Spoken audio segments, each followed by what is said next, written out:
ini kita akan belajar mengenai globalisasi. Kita melanjutkan materi sebelumnya, yakni kemarin kita sudah belajar mengenai pengertian globalisasi dan juga bentuk-bentuk dari globalisasi. Sekarang kita akan belajar mengenai dampak globalisasi. Adapun tujuan pembelajaran pada pagi hari ini yaitu siswa mampu menganalisis dampak globalisasi, baik itu dampak positif maupun dampak negatif dari globalisasi melalui video dan PPT yang telah Ibu share. Kita masuk kepada materi, yakni mengenai dampak positif dan juga dampak negatif dari globalisasi. Nah, kemarin kan kita sudah belajar mengenai pengertian dari globalisasi dan juga bentuk-bentuk dari globalisasi. Globalisasi yang terjadi di berbagai bidang, baik itu ekonomi, sosial, budaya, dan lain-lain. Nah, sekarang kita akan belajar mengenai dampak positif maupun dampak negatif dari globalisasi itu sendiri. Apakah kalian itu dapat merasakan dampak positif maupun dampak negatif dari globalisasi? Kemarin Ibu lihat dari contoh-contoh yang kalian paparkan, itu kebanyakan kalian itu sudah bisa memberikan contoh dampak positif dari globalisasi. Namun ada sih beberapa yang dapat memberikan contoh dampak negatif dari globalisasi. Baik, kita akan mulai dari dampak positif globalisasi.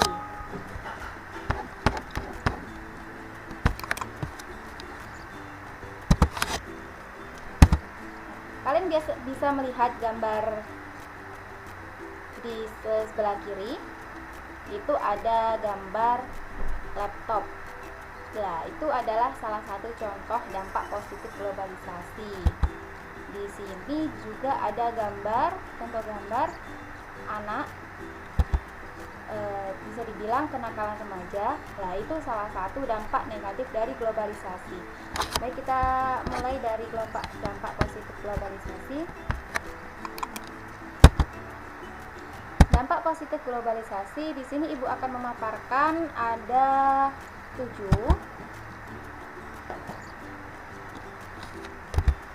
Yang pertama, itu ada berkembangnya iptek.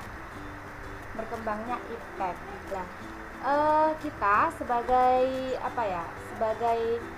manusia itu dari masa ke masa pastilah ada kemajuan. Jadi ilmu pengetahuan itu semakin maju. Jadi manusia itu sesuai dengan kebutuhannya itu akan mengembangkan ilmu pengetahuannya dan juga akhirnya akan berdampak pada teknologi yang dihasilkan. Jadi teknologi itu dari masa ke masa itu akan berkembang. Nah, teknologi yang berkembang itu akan digunakan oleh manusia, itu digunakan dalam kehidupan sehari-hari. Jadi teknologi yang berkembang itu akan dimanfaatkan oleh seseorang untuk memenuhi kebutuhannya dalam kehidupan sehari-hari. Nah, itu ada berkembangnya. Yang kedua itu ada meningkatnya efektivitas dan efisiensi. Kenapa efektivitas dan efisiensi ini menjadi dampak positif dari globalisasi? Sebelum itu Ibu akan menjelaskan mengenai efektivitas dan juga efisiensi. Efektivitas itu dalam artinya itu sederhananya itu adalah tujuan yang tercapai, jadi tepat guna.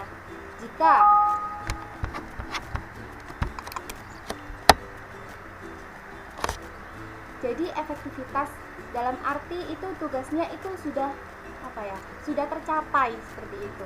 Sedangkan efisiensi itu bukan hanya tepat guna, tapi juga pengorbanan kecil dan juga hasil besar. Dalam arti itu meminimalisir biaya, terus tenaga dan juga waktu. Seperti contoh Ibu contohkan. Seperti kalian dahulu itu kan kalau semisal mau pesan tiket kereta ataupun tiket pesawat, itu kan harus datang langsung ke bandara ataupun di stasiunnya. Nah, sekarang itu dinamakan juga efektif. Itu efektif untuk mendapatkan sebuah tiket gitu. Jadi kalau sekarang di masa sekarang itu ada efisiensi. Jadi jika kalian ingin memesan, semisal ingin memesan tiket pesawat ataupun tiket kereta api, kita cukup membuka internet dan juga memesan lewat suatu aplikasi seperti itu. Jadi cukup kita itu dapat meminimalisir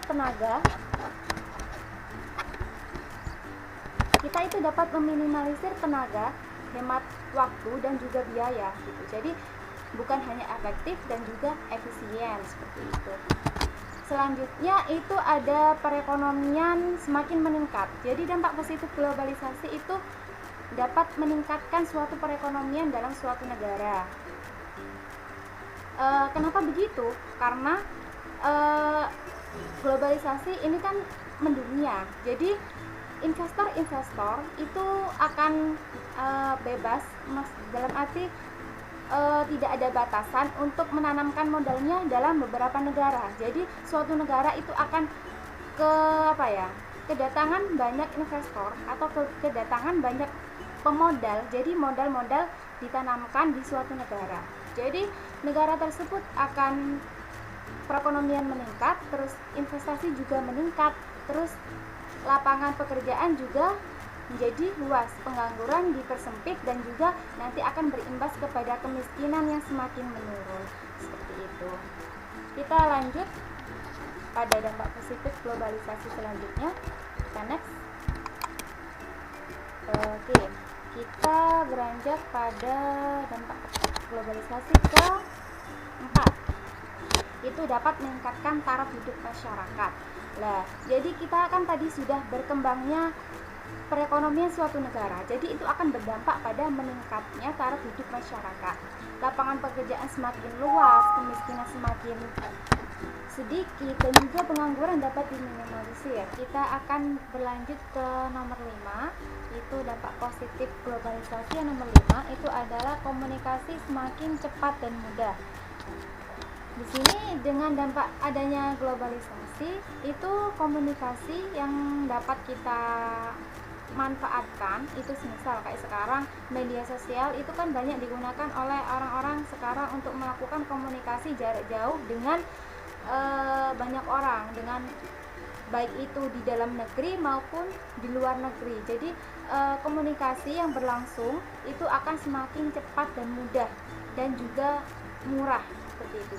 Tidak sama seperti kalau dibandingkan dengan zaman dahulu ya. Kalau zaman dahulu itu kan kita butuh, misal kita ingin berkomunikasi dengan orang-orang yang berada di luar negeri sana, kita itu dapat mengirim surat. Nah, mengirim surat itu bukan hanya memerlukan waktu yang cukup lama dan juga biayanya juga bisa dikatakan masih mahal gitu. Kita berlanjut pada masa selanjutnya, kita dapat menikmati telepon. Nah, telepon ini bisa dikatakan lebih efektif dari surat.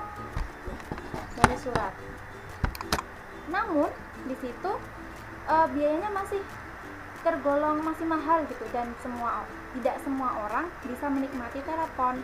Nah, kalau sekarang itu kita bisa bandingkan dengan masa-masa seperti itu dengan masa-masa itu. Kalau sekarang semua orang dapat menikmati media sosial dengan mudah, cepat dan juga murah seperti itu.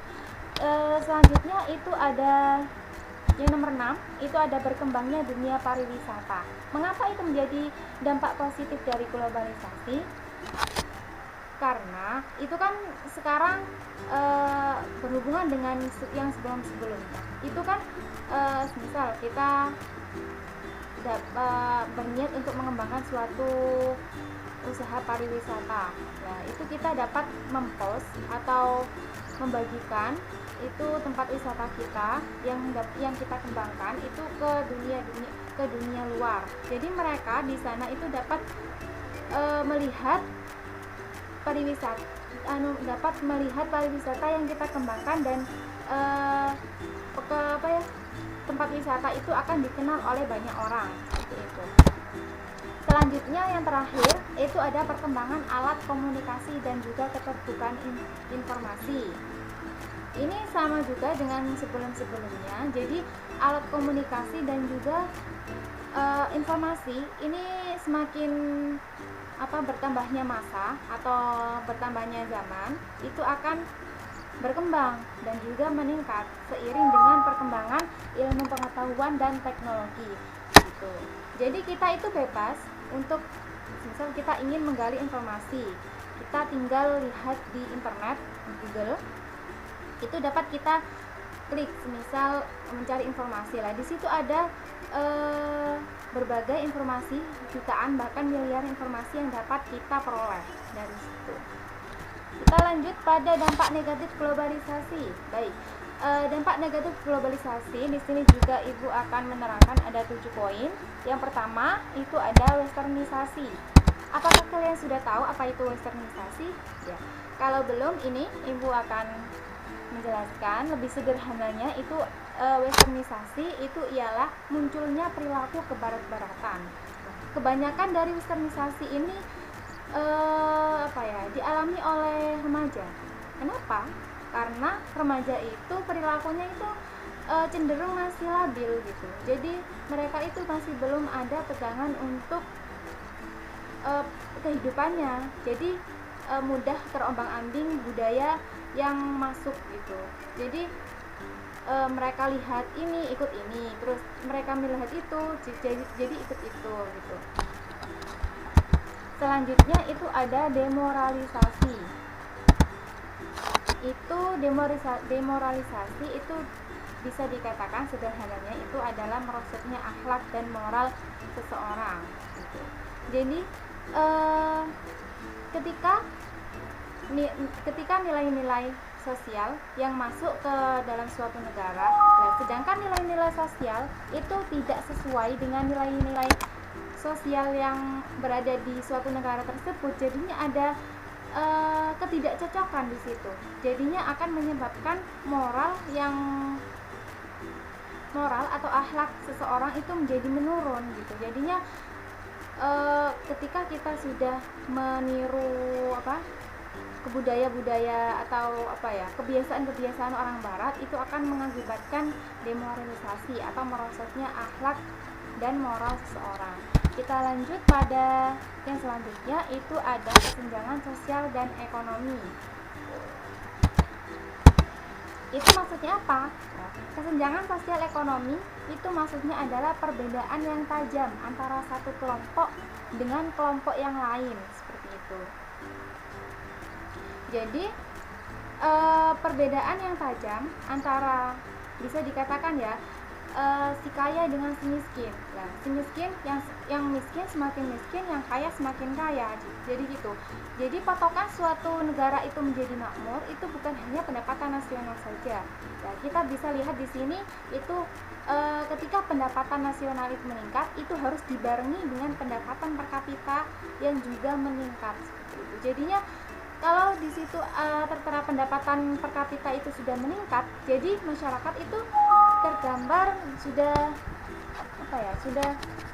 dikatakan sudah makmur gitu. Jadi pendapatan per kapita, pendapatan perorangan itu sudah dikatakan rata, tidak ada ketimpangan di situ dan tidak menimbulkan kecemburuan sosial seperti itu. Oke, kita akan berlanjut pada dampak negatif globalisasi yang selanjutnya, yaitu kriminalitas. Kalian pasti sudah sering mendengar kriminalitas ketika kalian melihat berita di TV itu. Nah, kriminalitas ialah segala bentuk tindakan yang melanggar norma dan hukum, apapun itu. Segala bentuk tindakan yang melanggar norma hukum itu disebut dengan kriminalitas. Seperti contoh pembunuhan, terus perampokan, terus mutilasi. Kalian sudah bisa tidak asing lagi dengan istilah kriminalitas. Kita lanjut. Yang kelima itu ada pencemaran lingkungan. Ini pencemar lingkungan adalah ditandai dengan berubahnya tatanan lingkungan oleh kegiatan manusia atau proses alam, sehingga kualitas lingkungan turun sampai ke tingkat tertentu yang menyebabkan lingkungan kurang atau tidak dapat berfungsi lagi sesuai dengan peruntukannya. Kalian bisa amati gambar di samping kanan, itu ada gambar pabrik yang mengeluarkan polusi udara, asap-asapnya itu ke udara dan juga membuang limbahnya ke sungai. Jadi bisa dikatakan limbah tersebut dapat mengotori sungai atau merusak ekosistem sungai. Selanjutnya itu ada kenakalan remaja. Kenakalan remaja itu semua perbuatan anak remaja yang berlawanan dengan ketertiban umum atau nilai dan norma yang diakui masyarakat. Kalian bisa amati gambar di samping kiri itu ada anak sekolah yang saling berkelahi. Nah, itu adalah salah satu contoh dari kenakalan remaja. Adapun penyebab kenakalan remaja ini dapat dikategorikan ada faktor internal dan juga faktor eksternal. Di sini Ibu akan menjelaskan faktor internal itu ada 3 faktor yang berasal dari dalam diri remaja itu. Yang pertama ada krisis identitas. Nah, krisis identitas itu kan kebanyakan remaja itu kan masih labil gitu. Jadi kebanyakan mereka itu dalam menjalani kehidupannya itu masih belum ada pegangan yang kuat gitu. Jadi mereka itu mudah sekali terombang-ambing, mudah sekali seperti kayak ikut budaya sana, ikut budaya sini gitu. Jadi masih labil mereka. Ada juga yang kedua itu faktor kepribadian. Jadi kepribadian seorang remaja ini berhubungan dengan yang tadi ya. Itu kepribadian seorang remaja itu masih remaja itu masih tahap pencarian jati diri gitu. Jadi jika dalam pencarian jati diri itu belum tepat, itu akan menimbulkan kenakalan remaja dan juga tidak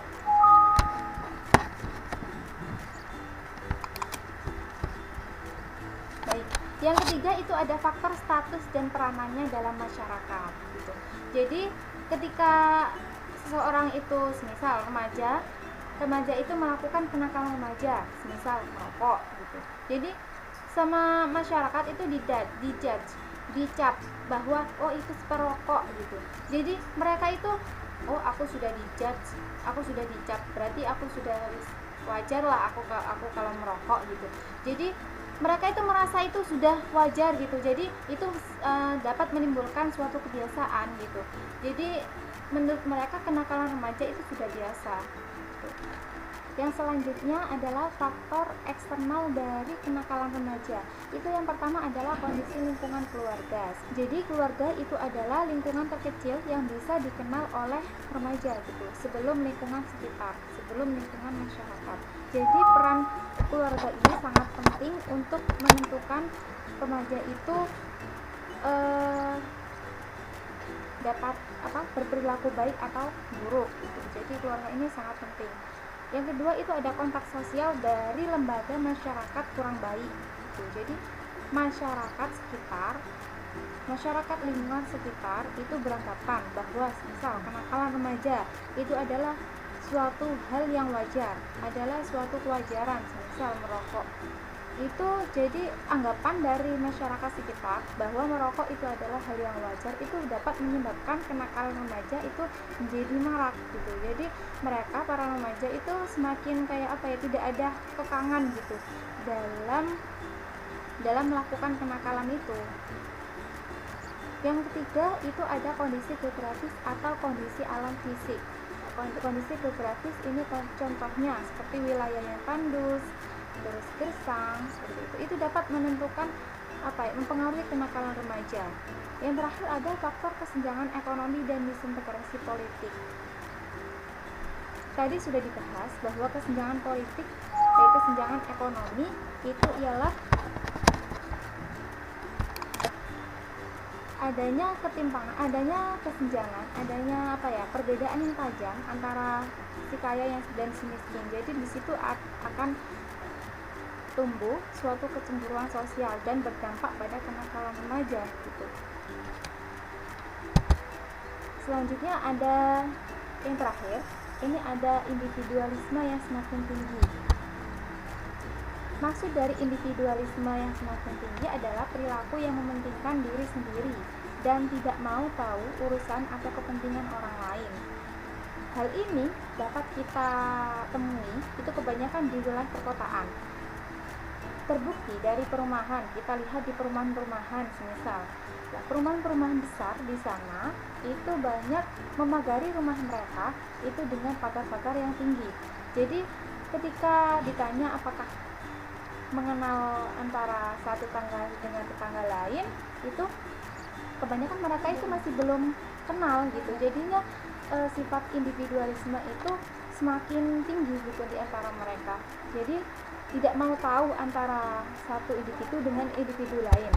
Seperti contoh di samping itu perumpamaan bahwa mementingkan diri sendiri daripada mementingkan orang lain. Mungkin hanya itu yang bisa Ibu sampaikan hari ini. Kurang lebihnya Ibu mohon maaf. Jangan lupa dikerjakan tugasnya, nanti dikumpulkan tepat waktu ya. Sampai jumpa di pertemuan selanjutnya. Wassalamualaikum warahmatullahi wabarakatuh.